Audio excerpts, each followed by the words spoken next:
Hello everyone, welcome to stock market training. हमने हमारे पिछले वीडियो में डिस्कस किया कैसे एक बिजनेस स्टार्ट होता है, वहां से वो कंपनी प्राइवेट लिमिटेड बनती है, स्टेज 1 एंड स्टेज 2। कैसे वो company angel investors and venture capital firms के पास से फंड को रेज करके उनको शेयर्स अलॉट करती है, स्टेज 3 एंड स्टेज 3.2।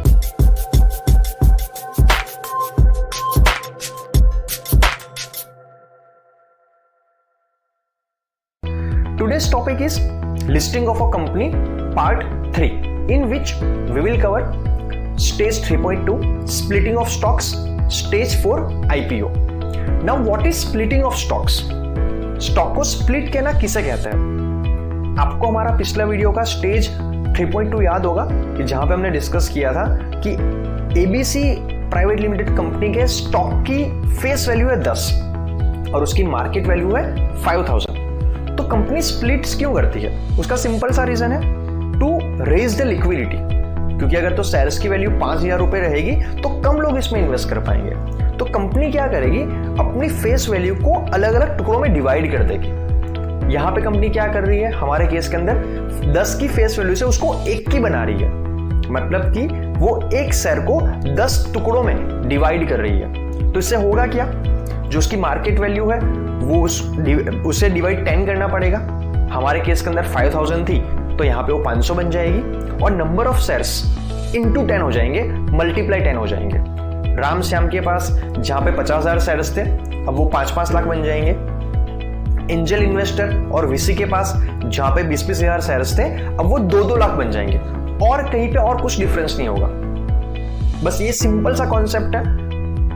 एक कोई भी कंपनी के स्टॉक की फेस वैल्यू तभी चेंज होती है जब स्टॉक का स्प्लिट्स होता है, और जब भी स्टॉक जितने रेशियो में स्प्लिट होगा उतने ही रेशियो के अंदर उसकी मार्केट वैल्यू कम हो जाती है। तो in our case after splitting कैसा रहेगा सिनेरियो, यहां पे जो चेंजेस आए मैं आपको वो दिखाना चाहता हूं। फेस वैल्यू 10 से लेके 1 की हो चुकी है।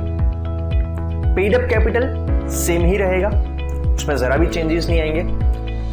कंपनी की शेयर वैल्यू हमारे केस के अंदर पहले स्टेज 3.2 में बिफोर स्प्लिटिंग वो 5000 थी, अभी वो 500 बन चुकी है, और नंबर ऑफ शेयर्स उसी तरीके से मल्टीप्लाई 10 हो चुके हैं। तो इनडायरेक्टली कि जो 50,000 शेयर्स हमारे पहले केस के अंदर 50,000 शेयर्स थे राम के पास, जिसकी शेयर वैल्यू 5000 थी, तो उसके पास 25 करोड़ की मार्केट वैल्यू के शेयर्स थे। आफ्टर स्प्लिटिंग उसके पास 500 रुपए की शेयर वैल्यू वाले 5 लाख शेयर्स रहेंगे।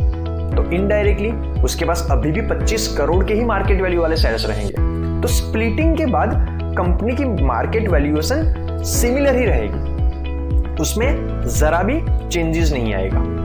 हमने यहाँ पे देखा paid up capital 14 lakh, authorise capital 25 lakh, वो ऐसा का वैसा ही रहेगा।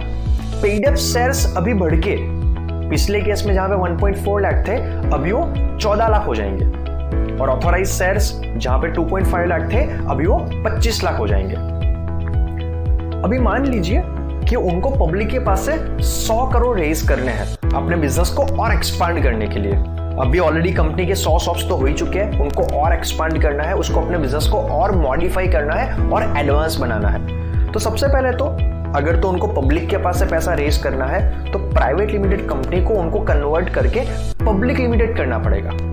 अभी आप ये भी समझिए कि ऐसा कंपलसरी नहीं है कि 100 करोड़ जितना बड़ा फंड वो पब्लिक के पास से ही रेज कर सकते हैं। आज की तारीख के अंदर ऐसे बहुत सारे प्राइवेट इन्वेस्टर कैपेबल है जो 100 करोड़ का फंड आराम से दे सकते हैं। लेकिन चलिए हम समझते हैं, इन दिस केस मान लीजिए हमारी कंपनी को पब्लिक के पास से पैसा रेज करना है, तो सबसे पहले उनको प्राइवेट लिमिटेड से पब्लिक लिमिटेड कंपनी बनना पड़ेगा।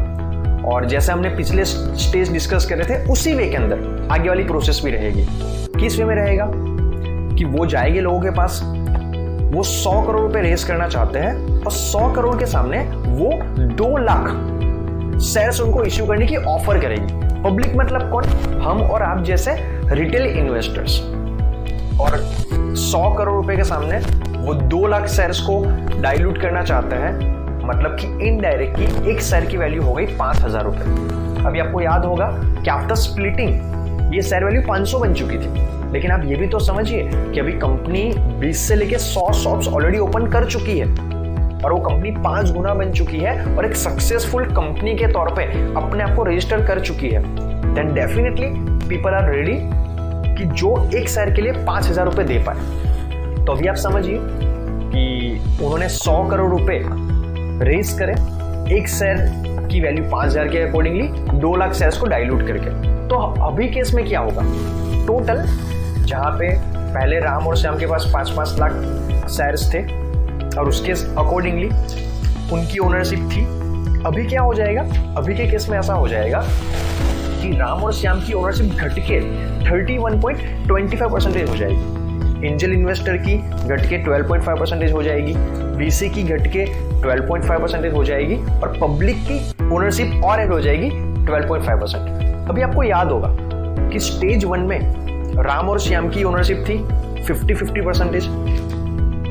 स्टेज 3 में जब उन्होंने एंजल इन्वेस्टर से पैसा रेज किया तब उनकी ओनरशिप घट के 41.67% के आसपास आ चुकी थी और एंजल इन्वेस्टर की 16.67% के आसपास थी। जब उन्होंने वीसी के पास से फंड रेज किया तब राम और श्याम की ओनरशिप घट के 35.7% हो चुकी थी, एंजल इन्वेस्टर की 14.28 और वीसी की 14.28। और जब वो पब्लिक के पास अब फंड रेज कर रहे हैं तो उनकी ओनरशिप और घट के कम हो चुकी हुई है। और आप ये चीज समझिए कि जहां पे एंजल इन्वेस्टर ने इनिशियली 2 करोड़ रुपए लगाए थे, अब उसकी मार्केट वैल्यू 100 करोड़ की हो चुकी है, उसका इन्वेस्टमेंट 50 गुना हो चुका है। जहां पे वेंचर कैपिटल ने 10 करोड़ रुपए लगाए थे, अब उसका भी इन्वेस्टमेंट 10 गुना हो चुका है। और राम और श्याम जिन्होंने इनिशियली 5-5 लाख रुपए लगाए थे, अब उनका जो वर्थ है वो 250 करोड़ का हो चुका है। क्यों? सिंपल सा बात है, राम और श्याम ने सबसे ज्यादा रिस्क लिया था, उनसे थोड़ा कम एंजल इन्वेस्टर ने, उनसे थोड़ा कम वीसी ने, और पब्लिक के पास तो कंपनी का पूरा खुला चिट्ठा है कि कंपनी ने अभी तक कैसे वर्क किया है, उसका फ्यूचर प्रोजेक्शन क्या है। तो डेफिनेटली कंपनी ऐसे स्टेज पे है कि जहां से वो ग्रोथ ही दिखाएगी। तो इसलिए लोग रेडी हैं, जो शेयर एंजल इन्वेस्टर ने कम पैसों में लिया था, वीसी ने कम पैसों में लिया था, उस शेयर के लिए 5,000 रुपए देने के लिए। तो अभी हमारा क्या हो गया, पेड अप कैपिटल हो गया 16 लाख, ऑथराइज कैपिटल बन गया 25 लाख, पेड अप शेयर्स हो गए 16 लाख एंड ऑथराइज शेयर्स रहे 25 लाख। कंपनी के पास अभी भी और 9 लाख शेयर्स है कि अगर फ्यूचर में उसको फंड रेज करने की जरूरत पड़ी तो वो 9 लाख शेयर्स को डाइल्यूट करके फंड रेज कर सकती है।